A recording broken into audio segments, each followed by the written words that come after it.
So firstly, I watched this TED Talk called The Puzzle of Motivation by Dan Pink.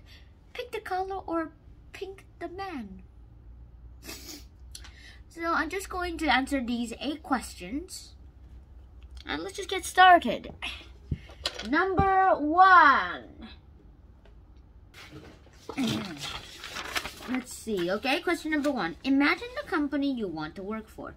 Do you care for the monetary compensation or autonomy in the company? Well, I'd rather have an autonomy company than a monetary compensation one, because firstly, autonomy is like, to me, it just seems better than the monetary compensation, because monetary compensation just deals too much with money, and to me, yeah. Number 2.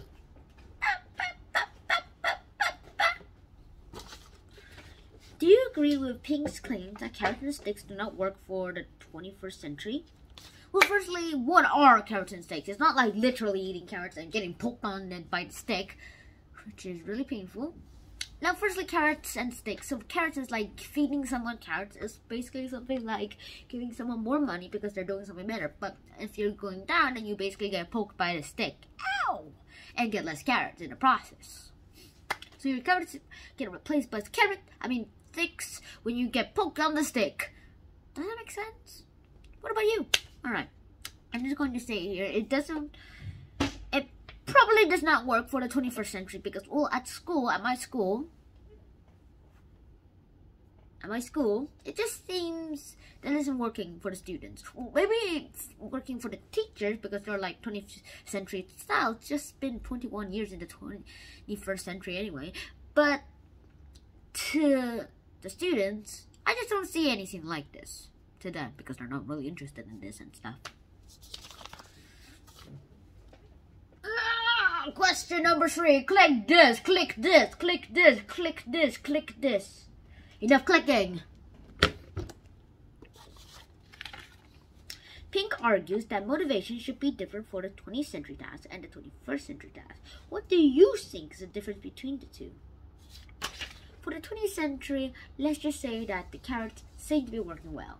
But then since the late 20th and the early 21st century, well, at least the present day, which is 21st century, it doesn't seem to be working. It started to be more sticks than carrots. And so I'm guessing carrots and sticks are getting a little more out. Nobody wants to be poked by the stick, and everybody wants more carrots.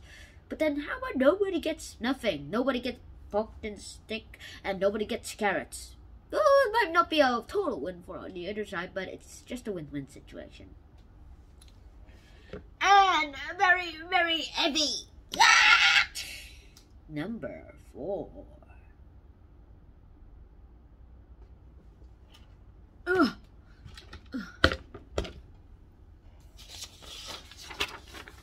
Number 4, what do you think is the most necessary skill set to succeed as a career person?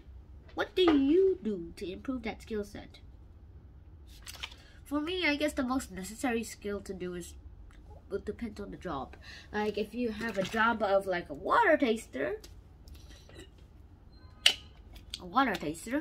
then it just seems good. For the water taster itself, it just seems awesome for some great reason. And I'm just going to say here that, yeah, so the skills depends on what job you're using and the necessary skills that is, and how to improve them is just to work on them a lot more. Like think of it as a video game or something and try it. If you get enough points, you can upgrade your character or something, your Spider-Man or something, and all the way to from a rookie all the way to a leader. Super, something like that. Just think of it like that. And number 5.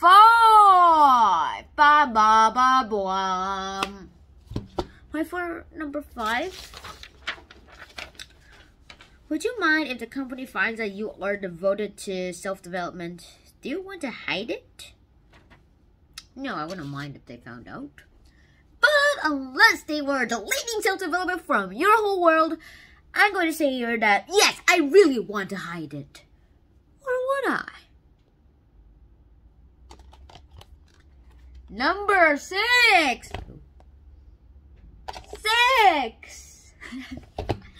Alright, right about everything here. It just seems awesome. Number 6. What is inheritance stakes reduce corporate productivity? Now for these corporate productivity, I'm just not going to say it like that because it doesn't seem that way. It seems that we have a little case of something. Firstly, the corporate, it just reduces it because, well, it did work somehow in the 20th century miraculously, but for the 21st century, for now, it doesn't seem that way. It's because everything seems to be out of order, and we just don't really want that. When we want something, we literally want the carrots, not getting poked in the stick unless that's what you're aiming for, which not a lot of people would. And I'm just going to say here that maybe one of the greatest times of our lives are just having the worst time of it. And I'm not criticizing anybody here. I'm just going to criticize here that maybe we do have a problem in the 21st century. Just that we don't really realize it. And number 7. You can't even see it, can you? Now you can.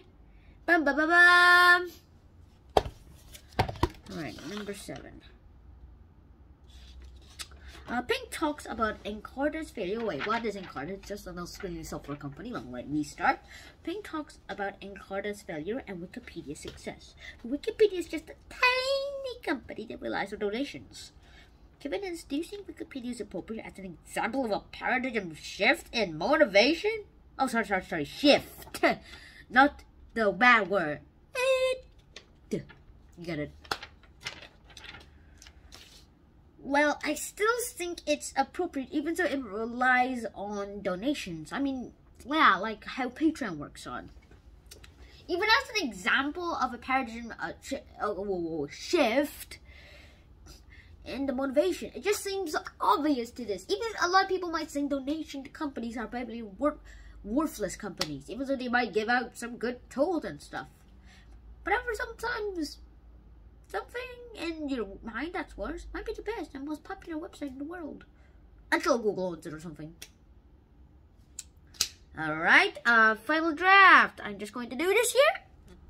8. Hey, colorful. Alright, so what does this have to do with us anyway? It just seems that we have one of the worst times of our lives in the 21st century. Rules, homework, more homework, well, at least to the students, that is. And let's just talk about question number 8. People are leaving labor. It's a Korean, something like a Korean app which can allow you to blog. People are leaving labor and moving to YouTube, which compensates people with money. What does that mean? Oh, okay. This phenomenon seems to contradict Pink's view, which is critical for monetary compensation. What do you think? Oh, and to find out about Pink's view, watch Pink's TED Talk. The puzzle of motivation, then Pink. I'm just going to say, I think that this is a way how YouTube, I'm not going to blame YouTube for that. I'm not criticizing YouTube because I am a YouTuber myself. Gets more users and people by doing this thing. Now, Naver does also allow you to get you to pay money if you're like doing extremely well. Well, just a little bit. But YouTube, when you're doing extremely well, about the same much you do with Naver, maybe actually you would get more money. So people are leaving YouTube and actually leaving Naver and joining YouTube. Now, I'm not going to make a big deal of this. I'm not criticizing YouTube or anything. And plus, I do agree with Pink's view of this and how it is critical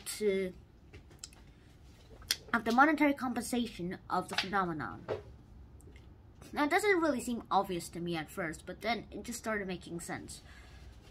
Maybe if you know a little politics, but I don't, so it still doesn't really make a lot of sense to me, but I'll just take care of it.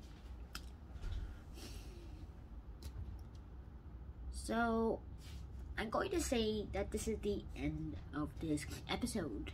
If you did enjoy this episode, please like, share, subscribe. I'll see you in the next episode. And say goodbye to this guy. And bye-bye, bye-bye, bye-bye. And now he's gone. He's back. He's gone. He's back. I went a little too far. Bye-bye.